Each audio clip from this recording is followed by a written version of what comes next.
Ladies and gentlemen, welcome back to Bite Size HR. This is your host, Lloyd, powered by Luta One. Today, our special guest, Dawn Krusch, an expert in leadership and organizational development and the founder of Psych Around the Globe. She brings a people-first approach to leadership with a focus on emotional intelligence, mindful management, and helping employees grow into impactful leaders. Quite frankly, also on the side from that presentation of Dawn, I also want to say she is such a lovely person to speak with, so definitely reach out to her. Not only, I think, on leadership question, but also just connecting. It's always nice to connect with some open-minded people. I want to put it that way. Well, Dawn, thank you for being here. Welcome. Thank you so much for having me. I'm so happy to be here. It's a pleasure. And yes, I love how we have from our last episode where we were looking, I think maybe you heard it, where we were looking at HR between the military sector and the private sector. And now we're going to be digging into leadership. I really love how there's a good connection bridge behind it. So to our audience, today's topic is Beyond the Promotion, Rethinking How We Prepare Future Leaders, which I think is a great timing because September is around the corner with PM reviews coming up. I think it's the right moment as you as managers listening to sit down, take a moment, think about it. But as you guys know, we do love to start it with some data. So I'm not going to put my reading glasses on here so you don't share my entire screen. But the point being of today's question, number one, with leadership training gap, is this following data points. A staggering 60% of new managers report that they've never received any training when they transition into their first leadership role. Quite frankly, I'm not even surprised myself personally about this point of data, but I'll let Dawn answer the question. Considering this significant gap, what are the immediate challenges new managers face without proper training? Yeah, it's a great question to start us off. I think one of the main challenges I see, and I think that often when people are promoted, oftentimes there have been in the past, they've been promoted because they were highly successful in a technical job role, rather than really like focusing on those people skills. So, however, when you move into that manager or that leader role, it becomes a primary people role. So I think that the gap has been that managers have been trained in this technical job role.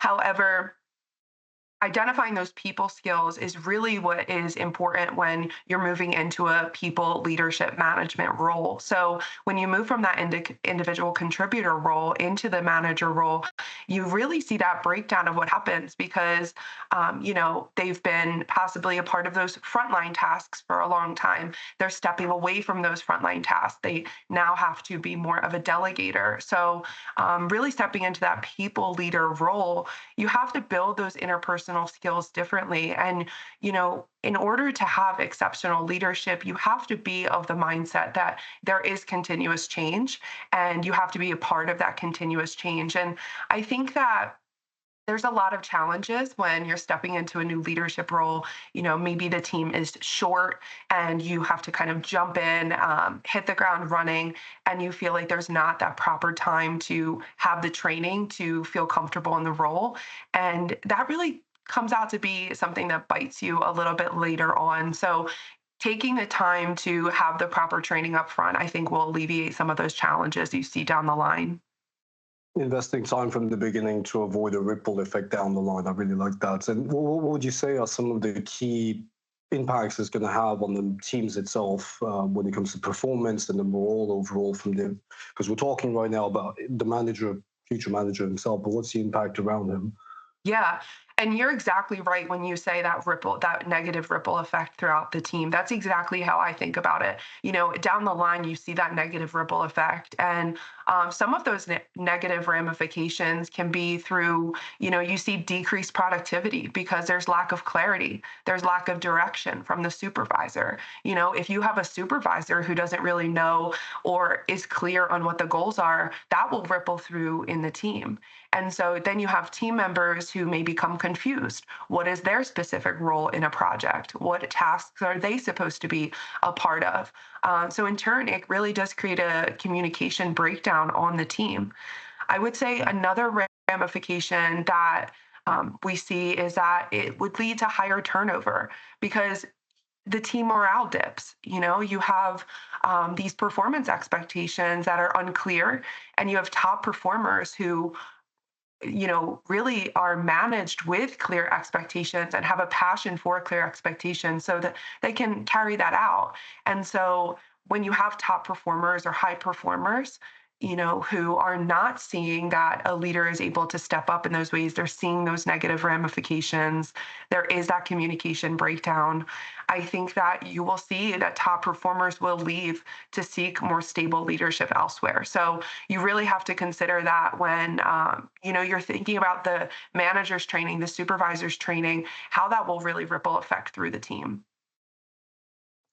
Cannot agree more. And in regards to that, also down the line, as you mentioned yourself, the proper training is also going to have an impact in regards to, but you're investing time to a manager. If you don't put the training into him, because this is the data point from question two, number two, but in regards to 60% of a new manager fail within the first 24 months, largely due to a lack of training in leadership and management skill. There's a cost behind it as well for a company to have someone fail within the first 24 months when you've invested that from the beginning. It has to have a continuous approach in its own right. But I think it's also very important to come back to understanding the skill sets are required from the individual contributor side, but also required from the effective leadership. And what would you say are those key differences between those two? Yeah, I couldn't agree more with your point about, it being costly as well. But I think when we're looking at those skill sets of the key differences, I do believe it is possible for someone in an individual contributor role to have those skill sets that can really set them apart in effective leadership. However, typically, you need to have an organization that is able to recognize that and is able to willing to really take time to develop that individual contributor to move them into that leadership role so they can have the continued development and growth that's necessary rather than just looking to hire externally with a leader who has existing experience. I think as an individual contributor who wants to develop the skills to move into a leadership role, you need to be able to be curious. And so I talk a lot about curiosity. And I think that's something that you can have in an individual contributor role, but you need to be able to think strategically, right? Our leaders are thinking strategically. They're thinking 10 steps ahead. At least you want a leader to be thinking ahead. You want a leader to be able to see the changes and the challenges before they even happen. So, of course, you want them to be able to be respectful and account for different perspectives rather than just one. So, all of these are different skill sets that one should hold. But, um, you know, as I said, you need to be able to really develop individuals that are going to be people focused, socially and self-aware. That's becoming increasingly important, as we see skill sets changing into 2020, into 2030. But being able to build interpersonal communication, being comfortable with conflict. And conflict is inherently discomforting for most. And depending upon your cultural background or your own experiences, conflict may be even more discomforting or more comforting. So I think you have to take those things into account as well. And really, you want the leader to have the skill sets to be able to face those sometimes negative conversations, but conclude with positive resolutions. Love how you just made the connection as well to connected to feedback, the importance of feedback in this as well. I agree. And speaking of conflict and so on, and maybe I would say, at least from my own opinion, aside of the story, we don't maybe hear enough, but the actual impact and the role of emotional intelligence and mindfulness in leadership. Because again, if I kind of look at one of the recent articles that we were pulling together, but leadership development programs that include emotional intelligence training have shown to improve employee engagement and retention. Honestly, I want to kind of start off before you even jump into that question. Why is that? Why is it that leadership development programs that include emotional intelligence are seeing a better positive result? Let's kind of, remind people the importance of such. Yeah, I think it's just extremely important for when it comes to mindfulness and emotional intelligence and leadership. I think that you have to think about the space in between, right? Mindfulness is all about taking the sitting in the silence and kind of having a little bit more clarity with yourself. So when I think about leadership, emotional intelligence, mindfulness, there's many different frameworks that are out there that people utilize and follow. And, I use many of those different frameworks myself. One of the frameworks I really think about to develop like a mindful leader is talking about it's called the 3 A's, and it's attention, awareness, authenticity, and it's really focused on presence and clarity and aligning with values and actions. And I think that through this different framework, a leader is able to align both with the organization, but have better clarity of who they are, how they show up in the workplace. And I think when a leader can have the mindfulness and the clarity to be able to understand who they are as an individual, who they are as their authentic selves, right? We talk about being our authentic selves in leadership, in the workplace, because you want to show up as your authentic self because you want others to be showing up as their authentic self. So leading by example. And so really, I think that it's so positive and it's so impactful for the leader to take time to have those kind of sitting in silence moments, taking time to write that is unrelated to the work. Because oftentimes, when you're sitting in those kind of silent times, there's a lot that comes up that you're able to work through both personally and professionally. Then you're able to create that greater clarity to better, again, align with the values, the goals, the mission, the vision of the organization. So I think that it's like a two-pronged benefit for both your personal and professional development, as well as for the organization. And because I can't agree more on the importance of that. I feel that we already, at least I would think, we know how important that is to have our mental space in our personal life as well, some time for ourselves. I think it's very important to also apply that into your work in a balanced way. But is there any, I want to say concrete brackets, concrete example of how leaders have successfully integrated those aspects into their management style? Yeah, I think one of those concrete examples, like I just said, those 3 A's, it Yeah, is, that there's kind of statistics around that, and there's a lot it's of backed work up. that's been, and there's a lot of work that's being done with that. And I think the leader can integrate these 3 A's, right? The attention, the awareness, the authenticity. A leader is able to integrate those ways into their management style, their leadership style, by becoming more authentic in their own alignment. So even just taking a step back to realize, wait, am I aligned with the organization I'm a leader of, right? I think that taking the time to be aware, are these practices, are the work that we're doing here, does that align with who we are? Is this the direction I want to go in?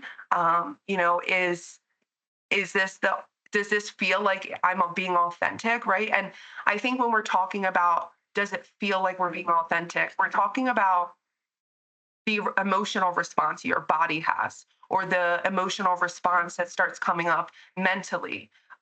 Is there a lot of confusion? Are you feeling really nervous? Are you feeling really uneasy about the decisions you're making, right? I think this all leads to how you don't feel aligned with the organization, or maybe you don't feel like you're doing something that's authentic for you. So I think another suggestion I could have about integrating these practices is just being more emotionally regulated. In high stressful situations, you know, it, by integrating these practices, you're able to come back to your baseline much quicker if there's a problem that occurs, if there's change happening, if you are, jumping the gun on a decision you need to make and you're not feeling stable about that. I think there's a chance with, having these mindfulness techniques integrated into your leadership practices, how you're able to come back to your base level much quicker. Yeah, that would. I you went way more detail on the 3A and actual example. And the questions you asked while you were stating as well, how you feel and so on, I feel those are great starting blocks in itself, asking yourself the right question, which of course connects to the 3A, but that was even more concrete examples all behind it. So thank you for that. I think it's fair to say that you know your topic well. So I am curious to also better understand what's this business that you started, Psych Around the Globe? Because my understanding, it's a new approach to leadership development, but maybe you can tell us a bit more in regards to it, and what was the inspiration behind it?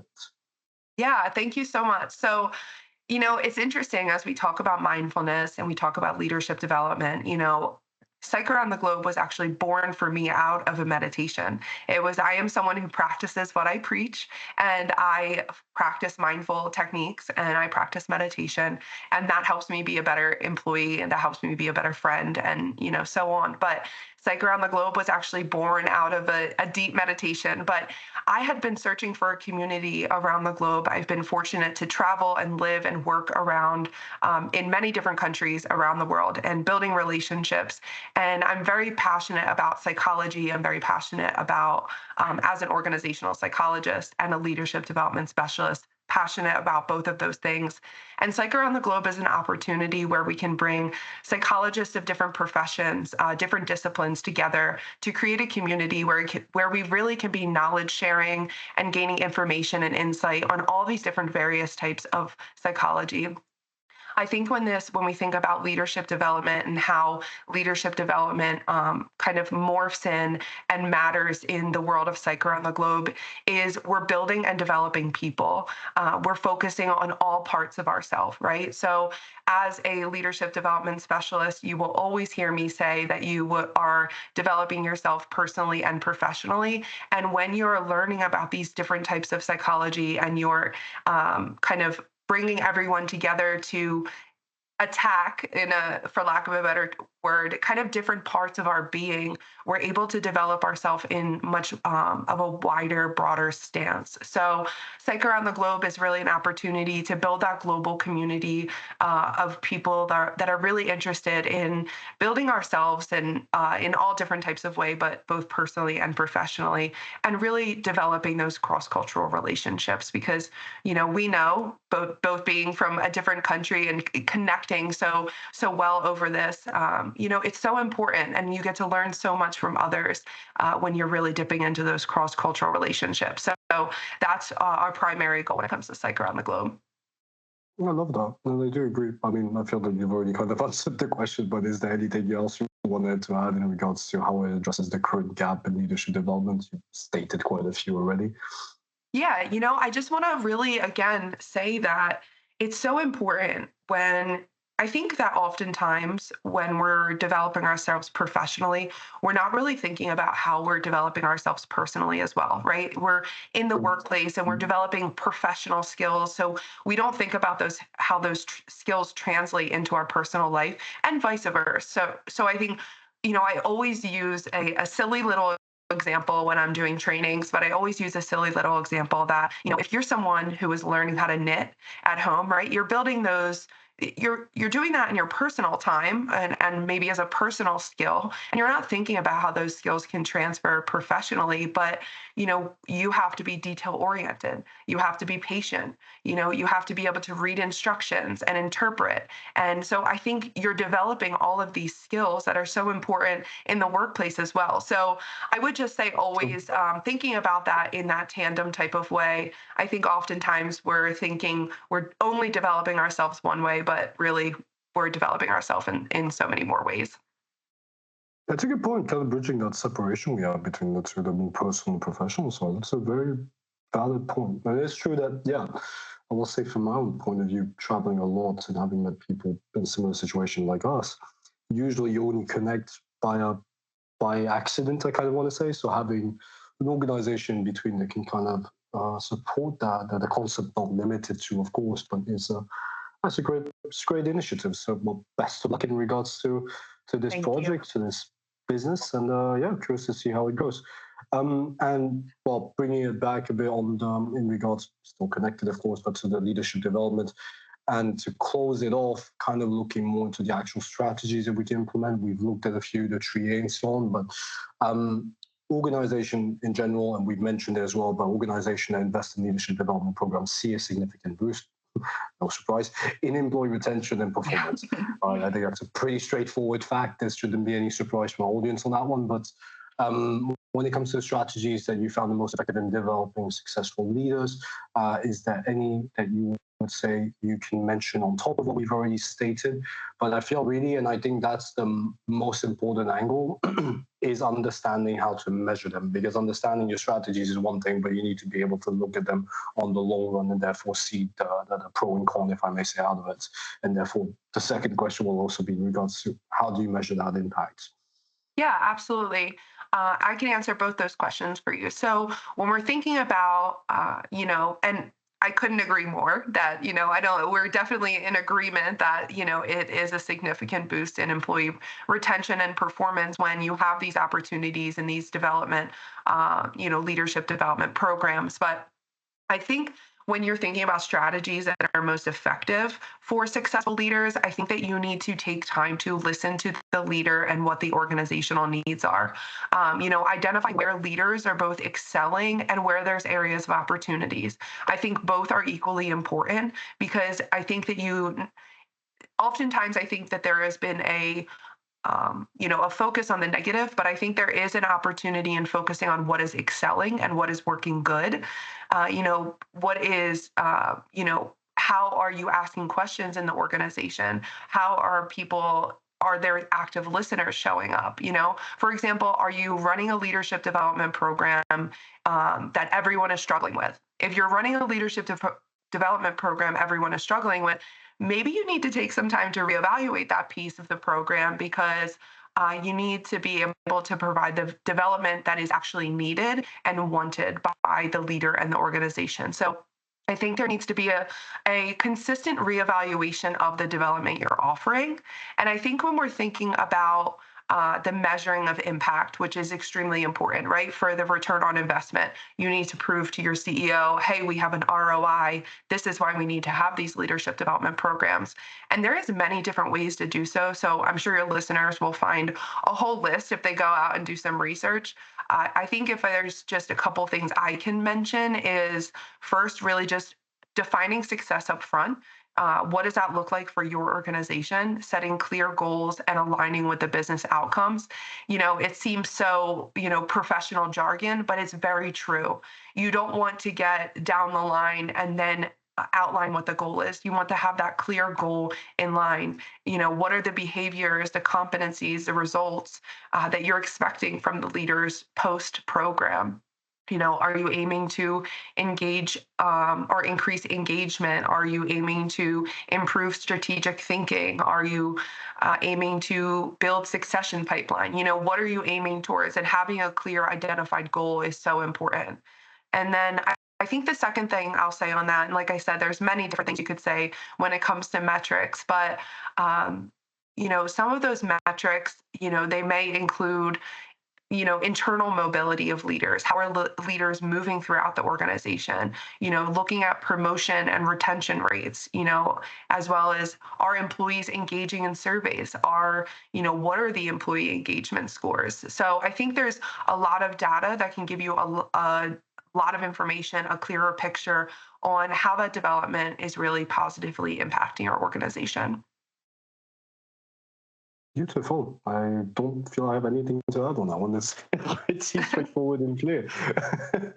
Well, as we arrive on the last two questions, is there any piece of advice you'd like to give to an organization aiming to improve their leadership development? Maybe it could be something we stated or anything else extra you'd like to add in regards to that.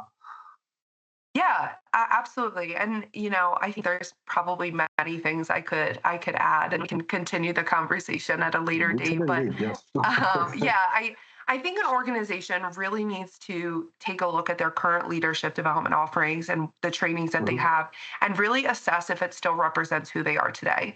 And not only who they are today, but who, as an organization, they have a vision to become. And the alignment piece that we talked about a little bit earlier is just so important. And what do we value? What do we prioritize? And kind of honing in on that and making sure that you're assessing what is right for you at your organization at this time, rather than just keeping what is because it has always been. So continue to reassess as things continue to change in our internal and our external environments. I love that because it's kind of also what you do in your everyday life. You take a step back, you ask yourself the right question, you reevaluate your approach, and you look at the effectiveness, I would say, you evaluate the Yes. effectiveness of your vision in the process. Now it's pretty straightforward.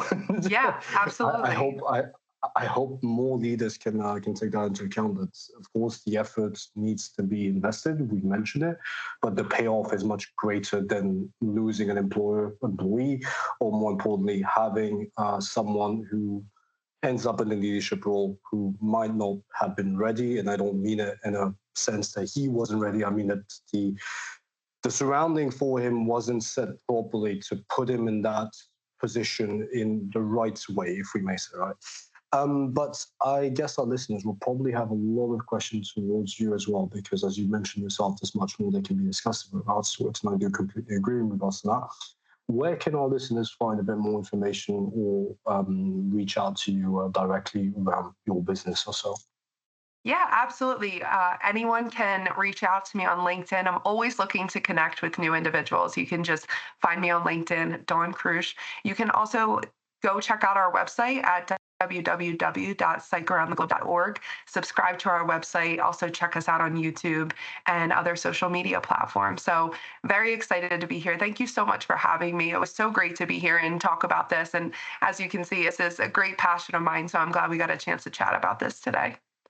It is a big passion. I'm excited as well for our future projects together that we'll be working on, which unfortunately I can't say much at the moment to our audio audience. But we do have another down the line project where Dawn will be joining us as well, where we'll discuss even more in depth with some connection as well, of course, to this topic, because they're quite interconnected in their own right.